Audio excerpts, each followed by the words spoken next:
Halo siswa-siswi sekalian, apa kabar? Mudah-mudahan kabar kalian di rumah semua dalam keadaan sehat walafiat. Selamat datang di mata pelajaran Matematika Wajib kelas 11. Pada video kali ini, kita akan belajar materi tentang program linear. Silakan disimak video berikut ini. Sebelumnya, saya sampaikan dulu kompetensi dasar dari materi ini. Yang pertama, 3.2 menjelaskan program linear dua variabel dan metode penyelesaiannya dengan menggunakan masalah kontekstual, yaitu masalah dalam kehidupan sehari-hari. Kemudian, kompetensi dasar yang kedua, 4.2, menyelesaikan masalah kontekstual yang berkaitan dengan program linear dua variabel. Adapun tujuan pembelajaran yang akan kita capai dari materi ini adalah 1. Kalian mampu mendeskripsikan konsep sistem persamaan dan ketidaksamaan linear dua variabel. Dan yang kedua, kalian mampu menentukan daerah penyelesaian suatu sistem ketidaksamaan linear dua variabel. Baiklah, sekarang kita masuk di uraian materi. Kita mulai dari contoh soal kontekstual yang berkaitan dengan program linear yang bisa diselesaikan. Misalnya Pak Arju seorang pedagang mebel, dia mendapat tambahan modal sebesar Rp1.800.000 untuk pembelian meja dan kursi. Harga meja per unit adalah Rp80.000 dan harga kursi per unit Rp20.000. Tokonya hanya dapat memuat tambahan 60 unit meja dan kursi. Keuntungan dari penjualan satu unit meja adalah Rp10.000 dan dari satu unit kursi Rp12.500. Jika kamu menjadi Pak Arju, berapa banyak meja dan kursi yang harus dibeli agar diperoleh keuntungan maksimum? Nah, di dalam materi ini kita akan menyelesaikan kasus ini dengan menggunakan ilmu program linear. Sebelumnya kita kilas balik dulu. Di kelas 10 kalian telah belajar tentang sistem persamaan linear dua variabel. Diberikan sistem persamaan linear dua variabel sebagai berikut. Persamaan yang pertama, A1X ditambah A2Y sama dengan A. Persamaan yang kedua, B1X ditambah B2Y sama dengan B. Nah, ini disebut sebagai persamaan linear karena ada dua variabel di sini, yaitu X dan Y, dan masing-masing variabelnya berpangkat 1, makanya disebut sebagai persamaan linear dua variabel. Nah, kata persamaan di sini ditandai dengan adanya tanda sama dengan. Nah, ini berarti persamaan.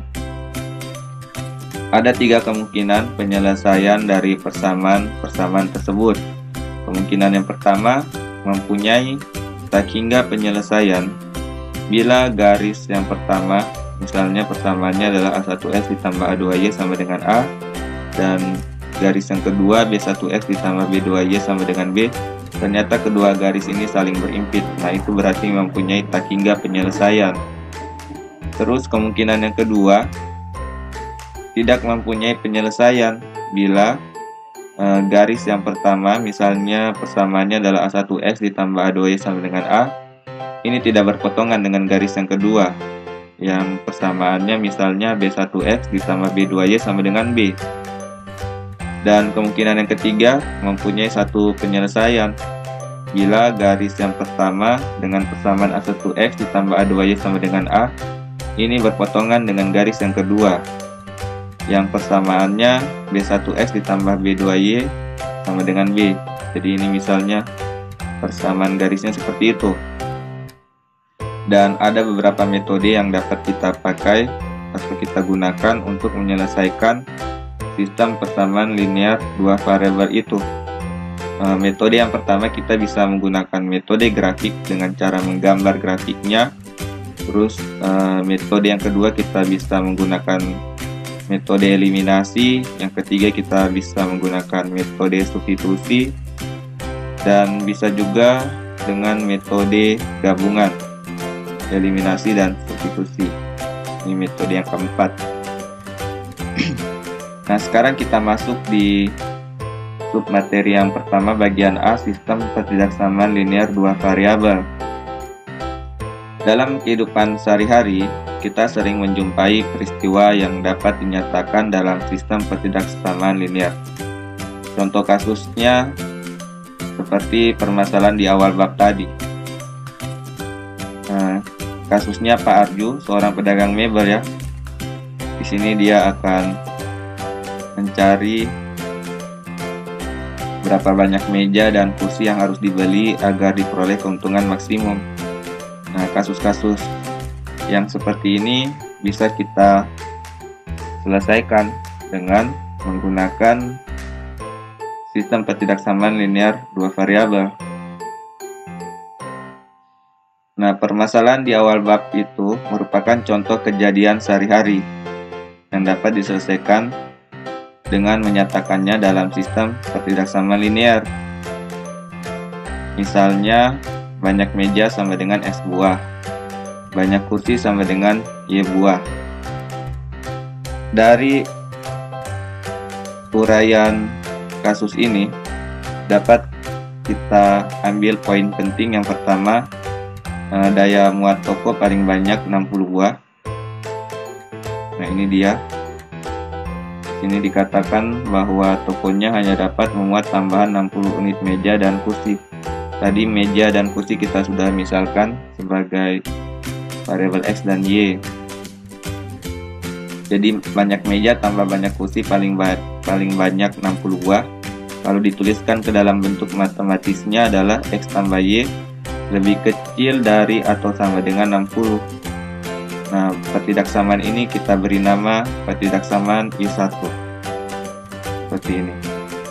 Kemudian poin penting yang kedua, tambahan modal Pak Arju sebesar Rp1.800.000. Kita lihat ya, di sini dikatakan dia mendapat tambahan modal sebesar Rp1.800.000 ya untuk pembelian meja dan kursi. Jadi harga sebuah meja dikali banyak meja ditambah harga sebuah kursi dikali banyak kursi. Karena di sini ada kata sebesar Rp1.800.000, berarti kalau tanda yang kita pakai itu tanda lebih kecil dari atau sama dengan Rp1.800.000 ya, kan tidak mungkin lebih dari Rp1.800.000. Makanya di sini kita menggunakan tanda lebih kecil dari atau sama dengan. Dan bentuk matematikanya atau bentuk matematisnya dituliskan 80.000 X ditambah 20.000 Y lebih kecil dari atau sama dengan 1.800.000. Dan ini bisa kita sederhanakan lagi. Ini bisa kita bagi dengan 20.000 semuanya. Jadi 80.000 X dibagi dengan 20.000 hasilnya 4X. Kemudian 20.000 Y dibagi dengan 20.000 hasilnya adalah Y. Kemudian 1.800.000 dibagi dengan 20.000 hasilnya adalah 90. Jadi setelah kita sederhanakan, bentuk ketidaksamaannya menjadi 4X ditambah Y lebih kecil dari atau sama dengan 90. Ini kita misalkan sebagai bentuk yang kedua, kita tulis I2. Perhatikan ketidaksamaan berikut. Bagian I1, X tambah Y lebih kecil dari atau sama dengan 60. Kemudian bagian yang kedua, 4X tambah Y lebih kecil dari atau sama dengan 90. Nah, ketidaksamaan yang demikian dinamakan ketidaksamaan linear dua variabel. Dua variabel yang dimaksud adalah variabel X dan variabel Y. karena masing-masing ketidaksamaan tersebut memuat dua variabel dan pangkat tertinggi dari variabel-variabel itu adalah 1. Nah, ini disebut sebagai bentuk yang linear. Kita bisa lihat di sini X-nya kan tidak ada pangkatnya, berarti ini pangkatnya 1. Makanya disebut linear. Jadi karena ada dua variabel yaitu X dan Y dan masing-masing variabel pangkatnya 1, kemudian menggunakan tanda seperti ini, ada tanda lebih kecil dari atau sama dengan, kemudian ada tanda juga tanda lebih besar dari atau sama dengan, atau mungkin tidak pakai sama dengan, ditulis lebih besar dari atau lebih kecil dari. Nah, itu semua disebut sebagai pertidaksamaan. Nah, bedanya dengan persamaan, kalau persamaan itu dia menggunakan tanda sama dengan seperti ini disebut sebagai persamaan. Nah, kalau tandanya bukan sama dengan seperti ini, tanda lebih kecil dari atau sama dengan, nah ini disebut sebagai pertidaksamaan. Makanya bentuk I1 dan I2 ini semua disebut sebagai pertidaksamaan linear dua variabel. Jadi yang bagian I1 ini satu pertidaksamaan linear dua variabel, kemudian bagian I2 juga ini satu pertidaksamaan linear dua variabel. Nah, sekarang kita bisa simpulkan yang dimaksud dengan pertidaksamaan linear dua variabel adalah pertidaksamaan yang memuat dua variabel dan pangkat tertinggi dari variabel tersebut adalah 1. Bila variabel X dan Y pada pertidaksamaan 1 dan 2 di atas ada keterkaitan, maka dua pertidaksamaan linear dua variabel tersebut dinamakan sistem pertidaksamaan linear dua variabel. Nah, di sini ada kata sistem. Sistem itu artinya gabungan dari dua atau lebih. Jadi kalau sistem pertidaksamaan linear dua variabel ini berarti gabungan dari dua atau lebih pertidaksamaan linear dua variabel. Nah, itu artinya sistem pertidaksamaan linear dua variabel. Contohnya adalah sebagai berikut. Misalnya A tambah 3B lebih kecil dari atau sama dengan 3000. Kemudian 2A tambah 2B lebih kecil dari atau sama dengan 4000. Nah, ini satu kesatuan. Nah, satu kesatuan dari gabungan dua pertidaksamaan linear dua variabel. Nah, di sini variabelnya sama, yaitu variabel A dan variabel B. Jadi jumlah variabelnya ada dua jenis di sini, dan masing-masing variabel ini berpangkat 1, kemudian menggunakan tanda lebih kecil dari atau sama dengan. Nah, ini berarti ada gabungan dari dua pertidaksamaan linear dua variabel, maka gabungannya ini semua disebut sebagai sistem pertidaksamaan linear dua variabel. Contoh yang lain lagi, misalnya yang kedua ini. Nah, di sini P tambah Q lebih kecil dari atau sama dengan 30. Kemudian yang kedua 2P tambah 4Q lebih besar dari atau sama dengan 100. Nah, di sini ada dua variabel juga, yaitu variabel P dan Q. Nah, di sini kan tidak ada pangkatnya, berarti pangkatnya 1, berarti dia linear. Kemudian di sini juga tidak menggunakan tanda sama dengan, tetapi tanda lebih besar dari atau sama dengan. Nah, ini berarti tanda pertidaksamaan. Jadi gabungan dari dua pertidaksamaan linear ini juga disebut sebagai sistem. Jadi ini contoh sistem pertidaksamaan linear dua variabel. Kembali lagi ke soal cerita tadi, menentukan banyaknya meja dan kursi di toko Pak Arju sama artinya dengan menyelesaikan sistem pertidaksamaan linear dua variabel. Pertidaksamaan yang pertama 5x tambah 2y lebih kecil dari atau sama dengan 210. Pertidaksamaan yang kedua x tambah 2y lebih kecil dari atau sama dengan 70. Himpunan penyelesaian dari sistem pertidaksamaan linear dua variabel adalah nilai-nilai variabel sedemikian sehingga memenuhi pertidaksamaan tersebut. Jadi itu namanya himpunan penyelesaiannya dari sistem pertidaksamaan linear dua variabel. Bagaimana cara menentukan himpunannya? Mungkin bisa kalian simak kegiatan berikut. Diberikan kasus pertidaksamaan linear seperti ini. Ini ada dua pertidaksamaan. Pertidaksamaan yang pertama X tambah Y lebih kecil dari atau sama dengan 60. Kemudian pertidaksamaan yang kedua 4X tambah Y lebih kecil dari atau sama dengan 90. Jadi kalau ini digabung juga membentuk sistem pertidaksamaan linear dua variabel. Himpunan penyelesaian dapat dicari dengan langkah-langkah sebagai berikut. Langkah pertama, kita gambarkan dulu garis dari persamaan X tambah Y sama dengan 60 pada bidang kartesius dengan cara menghubungkan titik potong garis dengan sumbu X dan sumbu Y. Nah, ini adalah cara menentukan titik potongnya. Kita misalkan variabel X bernilai sama dengan 0, maka kita akan dapatkan nilai Y sama dengan 60 kan? Kan di sini X tambah Y sama dengan 60. Jadi kalau X-nya 0, berarti nilai Y sama dengan 60. Jadi kita dapat koordinat titik potong 0,60. Jadi ini titik potongnya berada pada sumbu Y. Jadi seperti pada gambar ini, di sini titik potongnya. Kemudian jika Y sama dengan 0, maka kita dapatkan nilai X sama dengan 60. Jadi kita dapatkan koordinat yang kedua, yaitu 60,0. Nah, ini berarti titik potongnya berada pada sumbu X, seperti pada gambar. Nah, kedua titik potong ini kemudian kita tarik garis, sehingga garis ini memotong pada sumbu X dan sumbu Y. Jadi gambar garis X tambah Y sama dengan 60 itu seperti ini.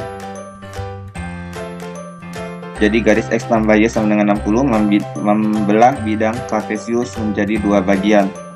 Nah, selanjutnya kita selidiki daerah yang merupakan himpunan penyelesaian dari X tambah Y lebih kecil dari atau sama dengan 60.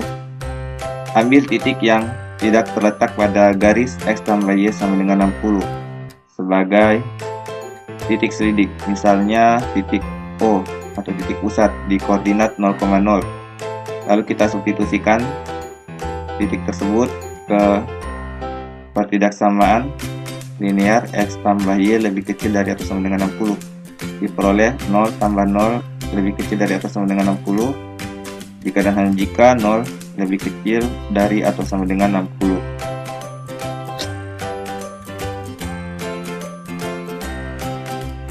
Ketidaksamaan benar berarti titik O atau titik pusat O dengan koordinat 0,0 terletak pada daerah himpunan penyelesaian pertidaksamaan X tambah Y lebih kecil dari atau sama dengan 60. Jadi daerah himpunan penyelesaian pertidaksamaan X tambah Y lebih kecil dari atau sama dengan 60 ditunjukkan oleh daerah yang diarsir pada gambar di samping. Nah, ini ya daerah yang diarsir yang dimaksud. Lakukan hal yang sama untuk pertidaksamaan 4X tambah Y lebih kecil dari atau sama dengan 90. Jadi kita akan gambar dulu garis 4X tambah Y lebih kecil dari atau sama dengan 90 seperti cara yang pertama ini langkah-langkahnya. Tapi kan kalian sudah dijelaskan konsepnya. Jadi di sini dituliskan secara ringkas dari menentukan titik potong pada sumbu X dan sumbu Y. Jadi untuk menentukan titik potong pada sumbu Y, kita misalkan dulu nilai X-nya sama dengan 0, maka kita dapatkan nilai Y-nya 90. Jadi kita dapat koordinatnya 0,90. Nah, di sini letaknya pada gambar yang saya baru tunjukkan. Setelah kita menentukan titik potong pada sumbu Y, kita tentukan lagi titik potongnya pada sumbu X. Jadi kita misalkan dengan cara ambil nilai Y sama dengan 0, maka kita dapatkan nilai X-nya sama dengan 22 1/2. Kemudian kita dapatkan koordinat pada sumbu X, titiknya adalah 22 1/2,0. Nah, di sini titik potongnya ya di sumbu X. Nah, kan kita sudah dapat dua titik potong. Jadi dari kedua titik potong itu kita tarik garis. Jadi bentuk garisnya pada gambar seperti ini. Ini adalah bentuk garis yang kalau dalam bentuk persamaannya adalah 4X tambah Y sama dengan 90. Nah, ini belum ada arsirannya, jadi ini masih dalam bentuk persamaan garis ini. Kemudian gambarkan pada bidang kartesius, ini gambarnya. Kemudian ambil titik selidik dengan koordinat 0,0, kemudian kita substitusi titik 0,0 ke pertidaksamaan 4X tambah Y lebih kecil dari atau sama dengan 90. Maka kita peroleh 4 kali 0 ditambah 0 lebih kecil dari atau 90 dan 0 lebih kecil dari atau sama dengan 90. Berarti ketidaksamaan benar. Ketidaksamaan benar berarti titik selidik 0,0 terletak pada daerah himpunan penyelesaian. Kemudian untuk mengingatkan saja tentang bentuk-bentuk gambar untuk ketidaksamaan linear. Jadi ada 4 jenis bentuk-bentuk ketidaksamaan linear dan ini adalah gambarnya dari masing-masing ketidaksamaan. Misalnya yang pertama, bentuk ketidaksamaannya adalah AX tambah BY lebih kecil dari atau sama dengan C. Maka gambar garisnya seperti ini. Dan ini adalah daerah arsirannya. Dan ini kan tandanya lebih kecil dari atau sama dengan. Jadi arsirannya ke kiri. Kemudian yang kedua, bentuk ketidaksamaannya AX tambah BY lebih besar dari atau sama dengan C. Nah, bentuk arsirannya seperti ini. Arsirannya ke arah kanan. Kemudian yang ketiga, bentuk ketidaksamaan linearnya AX tambah BY lebih kecil dari C. Nah, di sini tidak ada sama dengannya atau sama dengannya. Kalau yang ada garisnya seperti ini, nah ini berarti ada sama dengannya. Dan kalau yang ini tidak ada sama dengannya, berarti garisnya itu putus-putus. Kalau tidak ada sama dengannya, garisnya putus-putus seperti ini. Dan karena dia lebih kecil dari, maka arsirannya ke arah kiri. Kemudian bentuk yang keempat, ketidaksamaannya X tambah BY lebih besar dari C. Ini juga tidak ada sama dengannya, berarti garisnya putus-putus. Karena lebih besar dari, maka arsirannya ke arah kanan. Seperti ditunjukkan pada gambar.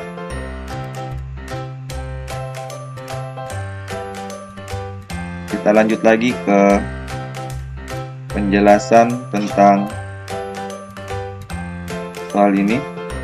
Tadi kan kita berhenti sampai pada titik selidik ini ya, yang terletak pada daerah himpunan penyelesaian. Kemudian kita akan menentukan arsirannya. Jadi arsir daerah yang merupakan himpunan penyelesaian pertidaksamaan 4X tambah Y lebih kecil dari atau sama dengan 90 pada bidang kartesius di samping. Nah, ini adalah gambar arsirannya. Dia ke arah kiri. Karena kan di sini tandanya lebih kecil dari. Kemudian ini garisnya tidak putus-putus karena ada sama dengan. Ini dibaca lebih kecil dari atau sama dengan 90. Jadi garisnya tidak putus-putus dan arsirannya ke kiri. Itu seperti ini gambarnya. Nah, ini sedikit ada penjelasan. Ada dua ketidaksamaan yang diperoleh dari substitusi titik selidik ke pertidaksamaan. Satu, ketidaksamaan benar berarti titik selidik terletak pada daerah himpunan penyelesaian. Yang kedua, ketidaksamaan salah berarti titik selidik tidak terletak pada daerah himpunan penyelesaian.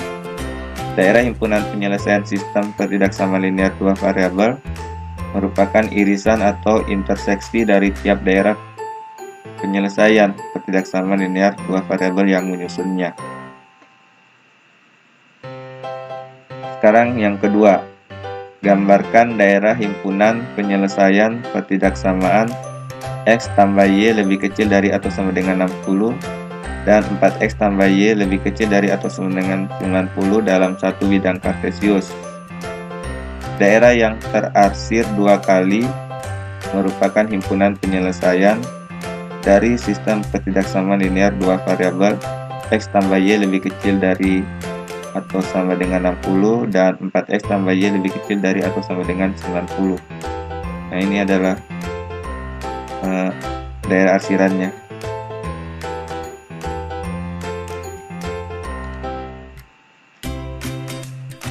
Pandang kembali permasalahan di awal bab. Karena nilai variabel x dan y mewakili banyaknya meja dan kursi di toko Pak Arju, maka nilainya harus bulat dan tidak negatif. Dengan kata lain, semesta yang digunakan adalah bilangan bulat, tidak negatif atau bilangan cacat. Dalam hal ini, x lebih besar dari atau sama dengan 0 dan juga y lebih besar dari atau sama dengan 0. Jadi himpunan penyelesaian sistem ketidaksamaan linear dua variabel x tambah y lebih kecil dari atau sama dengan 60 dan 4x tambah y lebih kecil dari atau sama dengan 90 dengan nilai x lebih besar dari atau sama dengan 0 dan nilai y lebih besar atau sama dengan 0 digambarkan dalam bidang kartesius di samping, yaitu daerah yang terarsir. Jadi seperti ini gambarnya ya.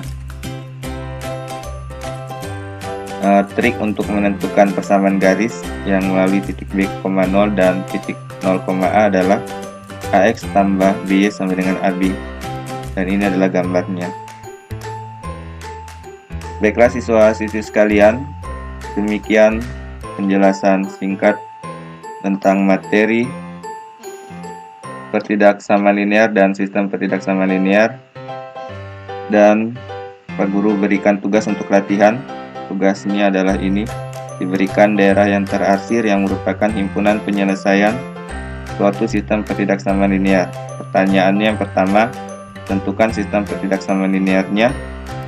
Yang kedua, tentukan titik sudut pada daerah himpunan penyelesaian. Maksudnya di sini pada gambar ini, di sini titiknya berapa, kemudian titik perpotongan kedua garis ini titik koordinatnya berapa, kemudian titik potong pada sumbu x ini titik koordinatnya berapa. Jadi itu yang dimaksud pada bagian B, titik sudutnya atau titik-titik pojoknya. Kemudian yang ketiga, untuk tiap titik yang diperoleh pada soal B, hitunglah nilai dari bentuk 3x tambah 5y. Jadi kan dari titik-titik sudut ini ada nilai-nilai x dan y. Nah, jadi nilai-nilai x dan y itu dipakai untuk menentukan berapa nilai dari 3x tambah 5y setelah kalian substitusikan nilai x dan y-nya. Kemudian kalian tentu akan dapat dari nilai yang paling kecil sampai nilai yang paling besar. Nah, nilai yang paling besar itu disebut sebagai nilai maksimum. Nah, pertanyaan selanjutnya, berapakah nilai maksimum dan nilai minimum? Nah, nilai minimum itu nilai yang paling kecil dari bentuk 3x tambah 5y. Kemudian tentukan untuk titik-titik mana nilai itu tercapai. Jadi itu tugasnya. Silakan disimak bagaimana tadi cara mengerjakan soal-soal sistem ketidaksamaan linear dua variabel dan cara menggambarnya. Jadi rangkumannya adalah ketidaksamaan linear dua peubah x dan y adalah ketidaksamaan yang memuat dua peubah atau variabel yang masing-masing berpangkat 1. Sistem ketidaksamaan linear adalah gabungan dua atau lebih ketidaksamaan linear. Sekian siswa-siswi sekalian penjelasan materi di video ini. Atas perhatiannya Pak ucapkan terima kasih. Mohon maaf jika ada kata-kata yang salah, dan sampai jumpa lagi di video pembelajaran yang selanjutnya.